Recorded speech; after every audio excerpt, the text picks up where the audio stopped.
નમસ્કાર, આપ જોઈ રહ્યા છો ન્યૂઝ 18 ગુજરાતી ને હું છું લુબના ખાન। સુરતમાં ખાડીપુરના તબાહીના દ્રશ્યો સામે આવ્યા છે। ડ્રોન કેમેરામાં રેકોર્ડ થયા છે દ્રશ્યો। તો મહત્વપૂર્ણ સમાચાર, ખાડીપુરના કારણે સ્થિતિ છે તે ઠેર ઠેર સણિયા, હેમાદર, સરથાણા, સમડામાં પાણી ભરાયા છે, સ્થિતિ વણસી રહી છે। ત્યારે ડ્રોન કેમેરાના દ્રશ્યો પણ સામે આવ્યા છે। ખાડીપુરના તબાહીના આ દ્રશ્યો જુઓ, સુરતના દ્રશ્યો, જ્યાં જુઓ ત્યાં પાણી જ પાણી જોવા મળી રહ્યું છે। તો આ દ્રશ્યો કેમેરામાં કેદ થયા છે। ડ્રોન કેમેરાથી ખાડીપુરના કારણે સ્થિતિ વણસી રહી છે, ઠેર ઠેર પાણી જ પાણી અને લોકોને પારાવાર હાલાકીનો સામનો કરવો પડી રહ્યો છે।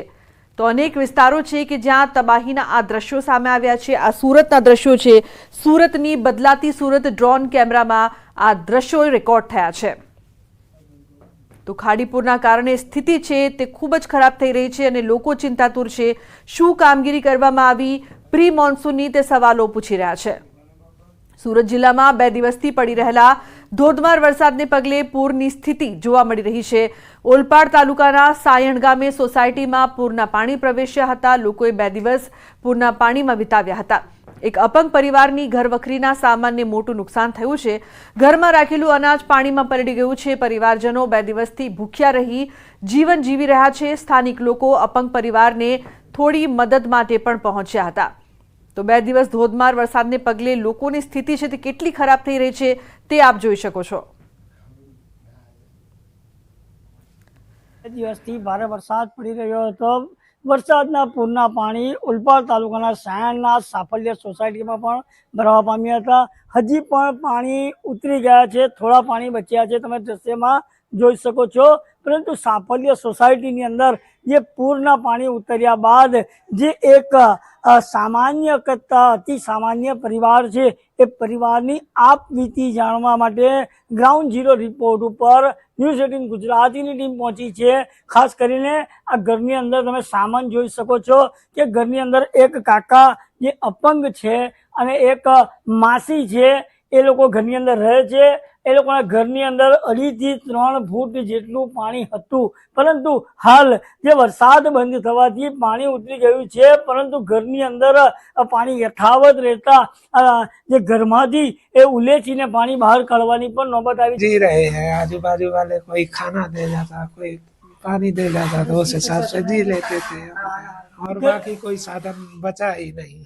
हाँ, सब घर का ये दाल आटा ये सब बह गया। शनिवार થી બહુ આપદા ઉઠાઈ, ખાવા પીવાની બધું કેટલક લે, બાકી સામાન તો પાણીમાં બી જતો રહ્યો હલકો પુલકો। તો એટલી બધી તકલીફ ઉઠાઈ ને આવું બધું પાણી કાઢતા છે 6 વાગ્યાથી।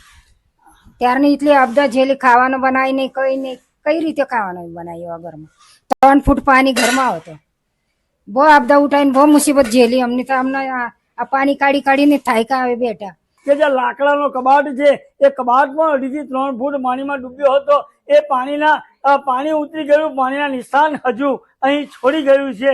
ખાસ કરીને આ પરિવાર ઉપર આવી પડેલી આ જે આકસ્મિક કુદરતી આફત, જેને લઈને હાલ પરિવારના બેહાલ થવા પામ્યા છે। ખાસ કરીને પરિવાર પણ આશા અને ઝંખના રાખી રહ્યું છે કે કોઈ સરકારી તંત્ર કે કોઈ ચૂંટાયેલા જે સ્થાનિક નેતાઓ ક્યારેય આ પરિવારની વહારે આવ્યા નથી।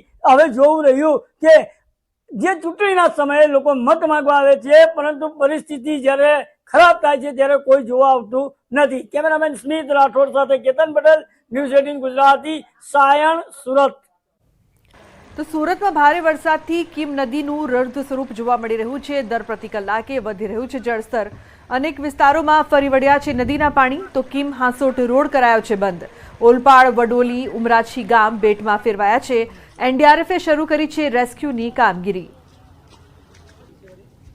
તો મહત્વનું છે કે સુરતના દ્રશ્યો છે, અનેક ગામો બેટમાં ફેરવાયા છે। ઓલપાડ, વડોલી, ઉમરાછી જેવા અનેક ગામો બેટમાં ફેરવાયા, જે બાદ એનડીઆરએફ દ્વારા રેસ્ક્યુની કામગીરી શરૂ કરવામાં આવી છે, કારણ કે ઘણા બધા લોકો ફસાયા છે। ભારે વરસાદથી કીમ નદીનું રૌદ્ર સ્વરૂપ જોવા મળી રહ્યું છે।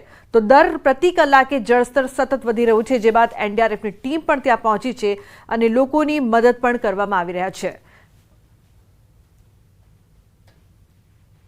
સતત 2 દિવસ વરસાદ વરસી રહ્યો હતો। ગુજરાત સરકારના હવામાન ખાતાએ એલર્ટ પણ આપ્યું હતું। કીમ નદી હાલ એનું રૌદ્ર સ્વરૂપ ધારણ કર્યું છે। કીમ નદીના પાણી ઓલપાડ તાલુકાના વડોલી વાંકથી હાંસોટ તરફ જવાનો માર્ગ હાલ તમે દ્રશ્યમાં જોઈ શકો છો કે એનડીઆરએફની ટીમ પણ આવી ગઈ છે અને ખાસ કરીને જે આ વડોલી વાંક હતી એક તરફ હાસોટ એટલે ભરૂચ જિલ્લામાં જવાય છે તો બીજી તરફ આ વડોલી વાંકથી 11 કિલોમીટર કીમ હાઈવે પર જઈ શકાય છે। આ માર્ગ ઉપર હાલ જે પૂરજોશમાં પ્રવાહ પાણીનો ચાલી રહ્યો છે જે અંતર્ગત વાહન ચાલકો માટે પણ હાલ બંધ કરી દેવામાં આવ્યો છે વહીવટી તંત્ર દ્વારા। અને ખાસ કરીને જે આ વડોલી અને ઉમરાછી ગામ જે હાલ બેટમાં ફેરવા પામ્યું છે અને દ્રશ્યમ બતાવવાનો પ્રયાસ કરીશ કે એનડીઆરએફની ટીમ તેમજ સ્થાનિક પોલીસ ઓલપાડની પણ અહીં છે, સ્થાનિક લોકો પણ અહીં જોવા મળ્યા છે કે આ માર્ગ બંધ થયો છે અને ખાસ કરીને જે આ માર્ગ બંધ થવાના કારણસર આજે વડોલી અને ઉમરાછી ગામના લોકોને હાલ રેસ્ક્યુ કરવાની પરિસ્થિતિ જોવા મળી રહી છે અને ખાસ કરીને એનડીઆરએફની ટીમ પણ અંદર જે રેસ્ક્યુ માટે 2 બોટ લઈને હાલ રેસ્ક્યુ કરવા માટે ગયા છે। ખાસ કરીને જે રેસ્ક્યુ કરીને કેટલા લોકો હાલ અંદર ફસાયા છે એ પરિસ્થિતિનો ચિતાર જે રેસ્ક્યુની બોટ આવશે ત્યારે જાણવા મળશે। ખાસ કરીને જે વડોલી વાંકથી હાસોટ અને કીમ તરફ જવાનો માર્ગ હાલ સંપૂર્ણપણે પાણી ભરાવાના કારણસર બંધ થઈ જવા પામ્યો છે। કેમેરામેન સ્મિત રાઠોડ સાથે કેતન પટેલ, ન્યૂઝ 18 ગુજરાતી, ઓલપાડ, સુરત। તો વડોદરા શહેરમાં ગતરોજ મેઘરાજાએ તારાજી સર્જી હતી। ભારે વરસાદને પગલે નીચાણવાળા વિસ્તારના લોકો ફસાયા હતા ત્યારે પાણીગેટ પોલીસે માનવતા દાખવી લોકોનું રેસ્ક્યુ કર્યું। પાણીગેટ પોલીસે 500 થી વધુ લોકોનું રેસ્ક્યુ કરીને તેમને પોતાના ઘરે પહોંચાડ્યા। પાણીગેટ પીઆઈ HM વ્યાસે સરકારી ગાડી અને ટ્રેક્ટર દ્વારા લોકોને સલામત રીતે પોતાના ઘરે પહોંચાડ્યા હતા। વડોદરા શહેરના પૂર્વ વિસ્તારમાં વધુ વરસાદના કારણે પાણી ભરાઈ જતા શાળાના વિદ્યાર્થીઓ, શિક્ષકો તેમજ નોકરી પરથી ઘરે પરત ફરતા લોકોને તેમના ઘરે પહોંચાડવામાં પાણીગેટ પીઆઈની ટીમે મદદ કરી।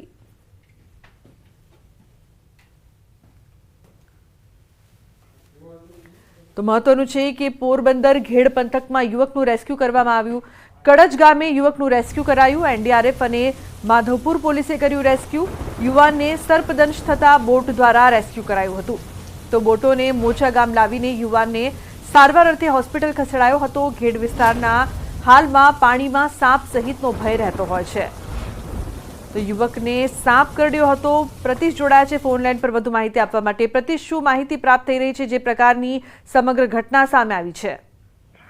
જી લુબના, જે રીતે પોરબંદર જિલ્લાના ઘેડ પંથક વિસ્તાર જે છે ત્યાં ચારી તરફ જે પાણીના દ્રશ્યો છે ને જે સમગ્ર વિસ્તાર બેટમાં ફેરવાયો હોવાના કારણે આ જે પાણીના કારણે તેમાં જીવજંતુ સહિત જે સાપ સહિતની પણ જે ખતરો છે તે જોવા મળતો છે। આવી જે ઘટના બની હતી જ્યાં કળશ ગામે એક યુવાનને સાપ કરડતા તાત્કાલિક જે સારવારની જરૂર ઊભી થઈ હતી ત્યારે માધવપુર પોલીસ અને એનડીઆરએફની ટીમ દ્વારા રેસ્ક્યુ કરી આ યુવાનને હોસ્પિટલ ખાતે ખસેડાયો હતો ને જ્યાં તેને સારવાર આપવામાં આવી રહી છે હાલ।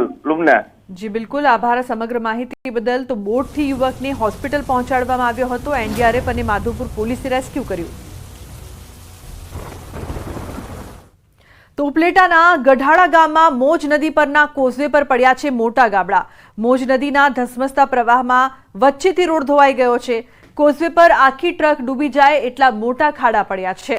દર વર્ષની સમસ્યાને લઈને ગ્રામજનોની અનેક રજૂઆત। તંત્રના આંખ આડા કાન। 2 વર્ષથી મંજૂર થઈ ગયા છતાં નવો કોઝવે ન બનાવાતા ગ્રામજનોમાં રોષ છે। વહેલી તકે નવો કોઝવે બનાવવા માટે ગ્રામજનો સતત માંગ કરી રહ્યા છે।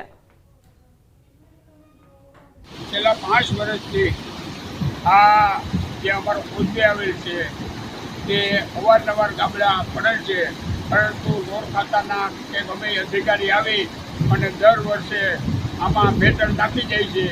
જ્યારે ચોમાસું વહી જાય ત્યારે કોઈ આના સામું રિપેર કરવામાં આવતું નથી। અનેક જગ્યાએ આવા ખાડા પડેલ છે। ત્યારે અમારી માગણી છે કે ભાઈ જે ખાડા કરો એ તમે પાકા સિમેન્ટથી કરો। તો અન્ય મહત્વપૂર્ણ સમાચાર સાબરકાંઠાથી। સાબરકાંઠાના હિંમતનગર તાલુકામાં વરસાદી માહોલમાં દિવાલ પડતા 2 લોકોના મોત નીપજ્યા। ગાંભોઈ પાસેના રાજપુરમાં વરસાદમાં દિવાલ ધરાશાયી થઈ। રાત્રિ સમયે દિવાલ ધરાશાયી થતા સૂતેલા માતા અને 4 વર્ષીય બાળકનું મોત નીપજ્યું છે। કાચા મકાનની દિવાલ ધરાશાયી થતા બંનેના મોત નીપજ્યા। રાત્રિ સમયે સ્થાનિકો સારવાર માટે હોસ્પિટલ લઈ ગયા હતા। માતાનું સ્થળ પર તો બાળકનું સારવાર દરમિયાન મોત નીપજ્યું। કાલે ખૂબ જ વરસાદ ચાલુ હતો। 3-4 વાગ્યાથી વરસાદ બરોબર ચાલુ થઈ ગયો એટલે એ ઘેર ગામમાં ખૂબ જ વરસાદ પડવાથી દિવાલ પડવાથી એ બાળકનું અને એક માતાનું મૃત્યુ થયેલ છે. શીતલબેન ઘરમાં સૂયેલા હતા તે વખતે દિવાલ ઘસી પડતો તેમનું તાત્કાલિક સ્થળ ઉપર મોત થયેલ અને એમના છોકરાનું પણ પુત્રને વાગેલું તે વધુ સારવાર માટે હિંમતનગર લઈ જતા રસ્તામાં એમનું મોત થયેલ. ગઈકાલે રાત્રે હિંમતનગર જિલ્લાના રાજપુર ગામે જે ગામપુરની નજીકમાં છે ત્યાં આગળ એક કાચા મકાનની દિવાલ તૂટી પડતા એ મકાનમાં રહેતા એક માતા અને બાળક એમના ઉપર આ દિવાલ પડી હતી, જેના અનુસંધાને માતાનું ત્વરિત સ્થળ ઉપર જ મરણ પામેલ છે, જ્યારે 3 વર્ષના જે બાળક છે એમને હિંમતનગર જીમસ મેડિકલ કોલેજ સંલગ્ન હોસ્પિટલ લાવતા રસ્તામાં એમનું મરણ થયેલ છે.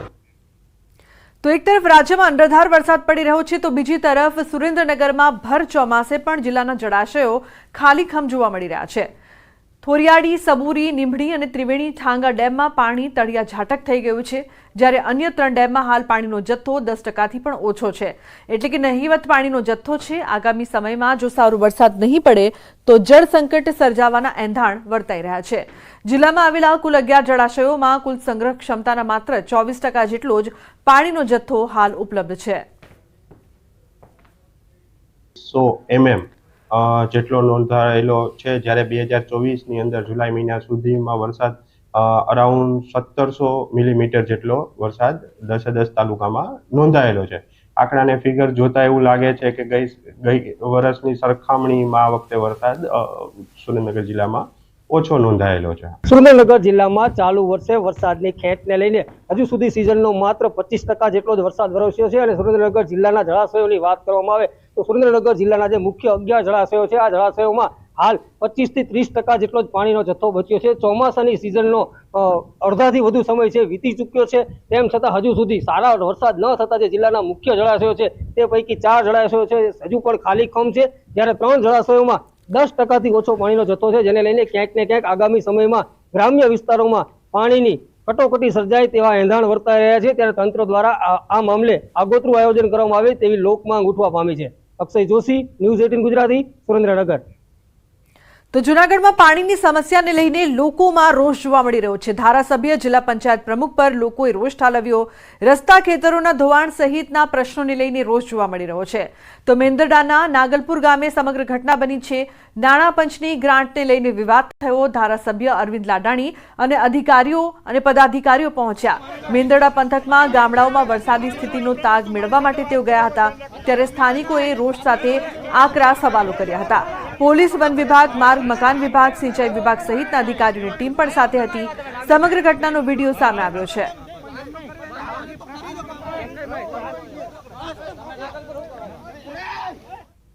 રાજકોટમાં ટીઆરપી ગેમ ઝોન અગ્નિકાંડ મામલે ફાયર સેફટી એસઆઈટી રિપોર્ટ રજૂ કરવા કોર્ટે સમય આપ્યો છે. હાઈકોર્ટમાં રાજ્ય સરકારે વધુ સમયની માંગ કરી હતી, તો સ્કૂલોમાં વિઝિટ શરૂ હોવાથી વધુ સમયની માંગ કરવામાં આવી હતી.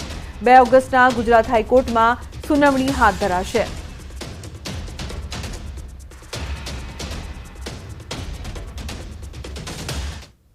અને મહત્વપૂર્ણ સમાચારની જો વાત કરીએ તો રખડતા ઢોર બિસ્માર રોડ ટ્રાફિકની સમસ્યા મુદ્દે કોર્ટના તિરસ્કારની અરજી પર સુનાવણી. એએમસીએ ફોટોગ્રાફ સાથે હાઈકોર્ટમાં એફિડેવિટ ફાઇલ કરી. મોટાભાગનું કામ પૂર્ણ થઈ ગયું હોવાનું અને આ સતત ચાલતી પ્રક્રિયા હોવાની એએમસીની દલીલ છે. હાઈકોર્ટે એએમસીનો લીધો ધડો. કર્મચારીઓને પણ સતત પગાર મળે છે, પગારમાં બ્રેક નથી આવતો. હાઈકોર્ટ વાદળ ફાટે કે 20 ઇંચ વરસાદમાં પ્રોબ્લેમ સમજી શકાય તેવું હાઈકોર્ટ દ્વારા કહેવામાં આવ્યું છે. સરકારે પોલિસી ફિક્સ કરવી પડે. અરજી પર આવતીકાલે વધુ સુનાવણી હાથ ધરાશે. તો સુરતમાં ખાડીપુરના પાણીથી વકર્યો છે રોગચાળો. ખાડીના પાણી ઓસર્યા પરંતુ ગંદકીએ માજા મૂકી.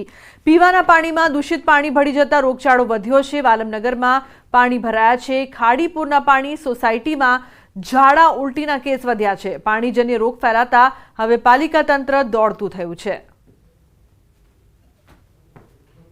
વાલમનગર સોસાયટીની અંદર આજે પાણીનો થોડોક ઉતાર જે હતો એ ઉતરી રહ્યો છે ધીરે ધીરે, અને અત્યારે જે ગંદકીનો માહોલ આપ શ્રી બધા જોઈ રહ્યા છે, તાત્કાલિકના ધોરણે આ ગંદકીને દૂર કરવામાં આવે, સાફ સફાઈથી આ ગંદકીને દૂર કરવામાં આવે, જેથી કરીને આવનારા ભવિષ્યની અંદર બાળકો, માતાઓ, બહેનો આ બધા સુરક્ષિત રહી શકે. તો મોરબીમાં ચાંદીપુરા વાયરસ ફેલાયો હોવાની અફવાને જિલ્લા કલેક્ટરે ફગાવી દીધી છે. જિલ્લામાં 3 બાળકોના શંકાસ્પદ મોત થયા છે, ત્યારે કલેક્ટરે સ્પષ્ટતા કરી મૃત્યુ થયેલા એક બાળકનો જ રિપોર્ટ પોઝિટિવ છે. ત્રણેય બાળકોના બીમારીના લક્ષણ અલગ અલગ હતા. સાથે જ તમામ બાળકો સારવાર માટે બહારથી આવ્યા હતા. સરકારની સૂચના બાદ આરોગ્ય વિભાગની ટીમ કાર્યરત છે. જરૂરી દવાઓનો છંટકાવ કરાઈ રહ્યો છે. મોરબીમાં ચાંદીપુરા વાયરસનો રોગચાળો ફાટી નીકળ્યો હોવાની વાત અફવા હોવાનું કલેક્ટરે નિવેદન આપ્યું છે. હાલ મોરબી સિવિલમાં અલગ અલગ વોર્ડની વ્યવસ્થા કરાઈ છે. સાથે જ બાળકોમાં કોઈ પ્રકારના લક્ષણ જણાય તો CDHO કે આશા વર્કર બહેનોનો સંપર્ક કરવાની પણ અપીલ કરી છે. હું આપના મારફતે મોરબીના લોકોને વિનંતી કરીશ કે આનાથી કોઈએ ગભરાઈ જવાની જરૂર નથી, પરંતુ તાકીદના જે પગલાં રાજ્ય સરકાર જણાવે છે, જે અમારા આરોગ્યના ડૉક્ટર જણાવે છે, તે બાબતે આપે પૂરતી કાળજી લેવી જોઈએ.